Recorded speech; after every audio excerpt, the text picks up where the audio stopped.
Hello, welcome Atau rider. আর অনেক রাতে বেরোইছি, এখন বাজতেছে হচ্ছে 1:56। দ্যাট মিনস 2টা ধরা যায়। আর রাতে 2টা বাজে বেরোইছি হচ্ছে জাস্ট একটু ঘুরতে, আর কিচ্ছু না। আসলে যদি বলি, বাসায় আসলে ভাল লাগতেছে না, একদমই টোটালি ভাল লাগতেছে না, যার কারণে একটু বের হওয়া। এই রাতের 2টা বাড়ি কি করবো আসলে। আমাদের বাইকারদের হচ্ছে হলো শান্তিটা পাই আমরা হচ্ছে রাইডে, আর কিচ্ছু না। না হলে পাগলের মতো এই রাতের 2টা বাজে কে বের হয়। তো এর জন্য আসলে বের হয়ে গেছি, জাস্ট একটু রাইড করব এই রাতের 2টা বাজে। এরপর হচ্ছে পুরো ঢাকা সিটি, আপনারা জানেন যে রাতে ঘোরার মজাটা হচ্ছে হলো পুরো ঢাকা সিটি, মানে ঢাকা সিটির আসল সৌন্দর্যটা রাতের বেলা ভেসে ওঠে। তাই আসলে বের হয়ে গেছে এই রাতে 2টা বাজে। হ্যাঁ, ঘন্টাখানেক ঘুরবো, এরপরে হচ্ছে আবার বাসায় ব্যাক করব। আর কি বলবো আসলে, জাস্ট এনজয় করি, একটু ঘোরাফেরা করি। দেন যখন মন ঠান্ডা হয়ে যাবে অটোমেটিকলি বাসায় চলে যায় ঘুম। আসলে আমার হচ্ছে শুক্র শনি বন্ধ থাকে। আর এর ভিতরে চেষ্টা করি, আরেকটা জিনিস বলে দিই, সেটা হচ্ছে আসলে আমি আগে থেকে এরকম রাত্রে বের হই, রাত্রে ঘোরাঘুরি করি, কিন্তু আসলে অনেকজনের এটা সহ্য হয় না। আমার ফ্যামিলি পার্সনেরও সেম, মানে ফ্যামিলি পার্সন একটু ভয় পায়। রিজন হচ্ছে এই রাতের বেলা বেরোচ্ছি, কোনো দুর্ঘটনা হয়ে যাচ্ছে কিনা। আসলে আমার ফ্যামিলিকে একটু বলতে চাই, হয়তো বা সামনাসামনি এরকমভাবে বলা হয় না। আমি আমার সেফ মতো চলার চেষ্টা করি। আর দুর্ঘটনা হয়ে গেলে শুধু রাতেই যে হয় এরকম তো না, দিনেও হয়। সো আমি আমার চেষ্টা করি আমার সেফ মতো চলার। সো ভয়ের কিছু নাই, উপরওয়ালা যদি কিছু করে ফেলে সেটা বাধা দেওয়ারও কেউ নাই।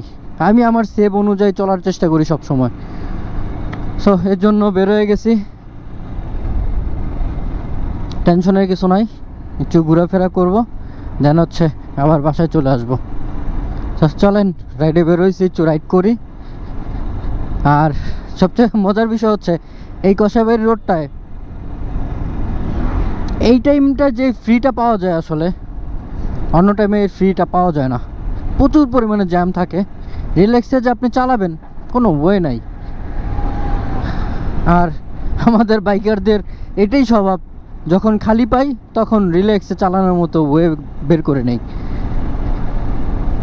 সো চলেন একটু রাইড দেই, একটু রাইড এক্সপিরিয়েন্স আপনাদের সাথে শেয়ার করি, এইভাবে একটু ঘোরাফেরা করি। So let's go. চলে আসছি আন্তর্জাতিক বিমানবন্দর, এই সোজা যাচ্ছি। আসলে যদি সময় পাই তাহলে অবশ্যই টিএসসি দিকে যাব। আর এই রাতের বেলার ভিউটা আসলে অসাধারণ, খুবই অসাধারণ, যেটা আসলে ভাষায় অথবা ক্যামেরার ভিডিওতে প্রকাশ করা যাবে না। এই রাতের ভিউটা এতটা অসাধারণ থাকে, কারণ একটু নিরিবিলি থাকে, আসলে গাড়ি ঘোড়ার চাপ কম থাকে, ট্রাফিক থাকে কম। তো সেই ক্ষেত্রে আসলে এই ঢাকা সিটি ঘোরার জন্য যদি বলি, সেই ক্ষেত্রে রাতেই বেস্ট। এর আগে একটা ভিডিওতে আমি দেখাইছি এই রাতের বেলাও খুব জাম ছিল। আসলে ওই দিন ওই ফ্লাইওভারের একটা ঝামেলার কারণে আসলে এরকম জাম ছিল, যা আসলে পরে বুঝতে পারি যখন সামনে যাই। আসলে এইভাবেই ঘুরতেছি। আসলে আমাদের ছেলে মানুষের ভালোবাসা এই বাইক, যেটা ফিল করার মতো, আসলে যা ভাষায় প্রকাশ করতে পারবেন না, শুধু ফিল করতে হবে, তাহলে এটার গভীরতাটা বুঝতে পারবেন। কারণ এই বাইক দিয়ে প্রচুর পরিমাণে অ্যাক্সিডেন্ট হয়, তাও এই ছেলেরা এই বাইকের পিছনেই ইনভলভ, এই বাইকটাকে ভুলতে পারে না। আসলে আমার ভালো যারা চায়, সবারই ভালো চায়, যারা বাবা মা সবাই একটু ভয় পায়, কারণ ছেলেটা কোনো দুর্ঘটনা হয়ে গেল কি না এত রাতে একটু ভয় পায়। এটা স্বাভাবিক, এটা আমার ক্ষেত্রেও হবে। বন্ধুকে একটা ভালো দিক হচ্ছে, আসলে এত রাতে ঘুরতে বেরোইছি আমি, কোনো নেশাবানি করতে বেরোই নাই, অথবা খারাপ সঙ্গর দিকে আমি যাচ্ছি না। আমি জাস্ট ভালো না লাগলে আমি একটু রাইডে বেরোই, এতটুকুই আমার একটা সমস্যা আসলে।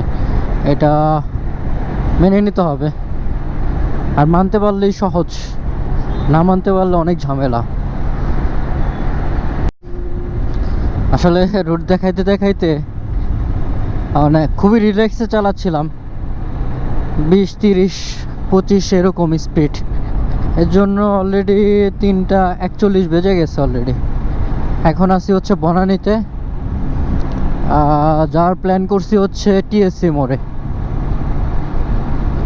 আসলে আগেই বলছিলাম যে ভালো লাগতেছে না, চিন্তা করলাম একটু ঘুরে আসি, কারণ টিএসসির মোড়ে লোকজন মোটামুটি থাকে। এক কাপ চা খেয়ে দেন হচ্ছে চলে আসবো।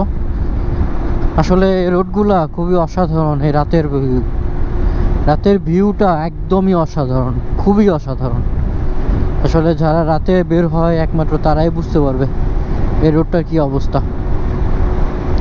যখন এই যে সাইড দিয়ে দেখেন ডিভাইডার যেটা দিছে, মানে মাঝখানে যে ডিভাইডারটা দিছে, এই রোডটা দিয়ে যখন ওই গাছগুলা লাগাই দিছে খুবই অসাধারণ দেখতে হচ্ছে। আর পাশাপাশি তো উপর দিয়ে লাইট আছে, লাইটটার কারণে খুবই রোডটা চমৎকার দেখা যায়, আর একদমই খালি, রাতের বেলা নীরব। আর যাতে কারোর অসুবিধা না হয় ঘুমাইতে, এর জন্য একদমই আস্তে আস্তে যাচ্ছি, যাতে বাইকেরও এরকম সাউন্ড না হয়। এই যে আমার মতো আরেক ভাইও হয়তো বা ভালো লাগতেছে না, যার কারণে রিল্যাক্সে চালাচ্ছে, একদম টেনশন ফ্রি হয়ে, রাইট, একদমই টেনশন ফ্রি হয়ে চালাচ্ছে, কোনো পেন নিচ্ছে না, রিল্যাক্সে চালাচ্ছে একদমই। আর উপর দিয়ে যে ফ্লাইওভারটা গেছে, এটা লাইটিংয়ে আরও অস্থির লাগতেছে, কারণ রাতের ঢাকা সিটি, কথাই আছে রাতের ঢাকা সিটি খুবই অসাধারণ। যে কিছু গাড়ি বড় লোকের থাক, ওইটা নাই বলি, তাদেরও ভালো লাগে না, তারাও ঘুরতেছে, তাদের মতো করে মজা করতেছে, এনজয় করতেছে, এটা তাদের ব্যক্তিগত বিষয়। আমারটা আমি করতেছি, সেটা আমার ব্যক্তিগত বিষয়। এই যে আরেক বাইরেও ঘুরতে বের হয়েছে রাতের, হয়তো বা ঘুরতে আরও আগে বের হয়েছিল, অলরেডি তো 3:43 বাজে, হয়তো বা বাসার দিকে রওনা দিচ্ছে, অথবা পুরান ঢাকার দিকে যাচ্ছে। আমার মতো এরকম অনেক পাবলিক আছে, যদি 18 কোটি মানুষ বলি, 18 কোটি মানুষের ভিতরে কম হলেও 1 কোটি মানুষ এরকম আছে, অথবা 50 লাখে বা 50 লাখই আমি ধরলাম, এরকম আছে, তারা রাতের ঢাকা সিটিটারে পছন্দ করে সবচেয়ে বেশি। অলরেডি জাহাঙ্গীরনগর গেট চলে আসছে, বাংলাদেশ সেনাবাহিনী, সরি এটা বিমান বাহিনী, মাই মিস্টেক, এটা হচ্ছে বাংলাদেশ বিমান বাহিনীর গেটের সামনে। চত্বরটা মোটামুটি খালি, আসলে ওই সাইডে হচ্ছে হলো আপনার কাজ করতেছে, আর এই সাইডটা টিএসসিটা একদমই খালি হয়ে গেছে, কারণ অলমোস্ট যদি বলি 3:52, আর আমার অলরেডি চা রেডি। সো চা খাই, কিছুক্ষণ থাকি, এরপরে হচ্ছে আবার বের হয়ে যাব। অলমোস্ট চা শেষ করে দেন হচ্ছে আবার বের হয়ে যাচ্ছি। যে ছেলেটারে দেখাইলাম আসলে ভিডিওতে, প্রপারলি দেখাই নাই, ওই আসলে ইন্টারেস্ট না। ওরে যখন বললাম যে পড়াশোনা করতে পারো না দিনে, ওই আসলে বিষয়ে ইন্টারেস্টই না কথা বলার জন্য, যার কারণে একটু সরে গেছে। আমিও আর কথা বাড়াই নাই, যেহেতু ইন্টারেস্ট না আমার সাথে কথা বলার জন্য, আমিও জোর করতেছি না।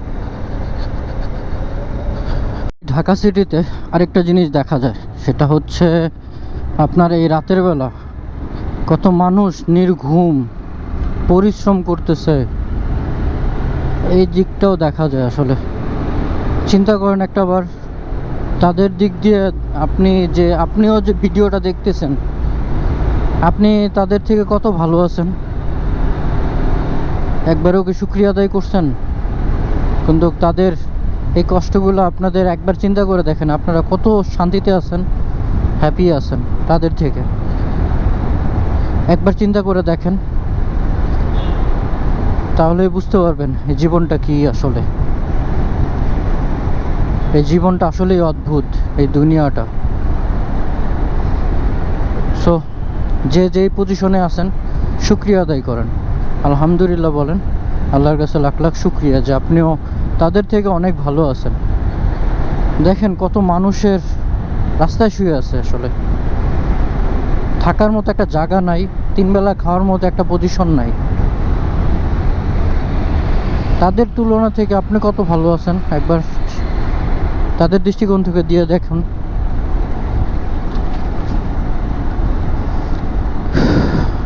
সো নিজের এতটাই ভাবেন না যে খুব কষ্টে আছেন, তাদের থেকে অনেক ভালো আছেন, শুক্রিয়া।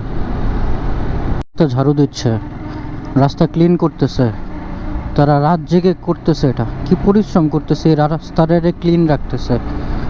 তারাও কিন্তু এই রাত জাগা অবস্থায় এত কাজ করতেছে, পরিশ্রম করতেছে, তাদেরও কিন্তু অনেক কষ্ট হচ্ছে। সো আপনারা কতটা ভালো আছেন একটাবার চিন্তা করে দেখেন। এর জন্য বললাম শুকরিয়া আদায় করেন উপর আল্লাহর কাছে যে আল্লাহ আপনাকে ওদের থেকে অনেক ভালো রাখছে।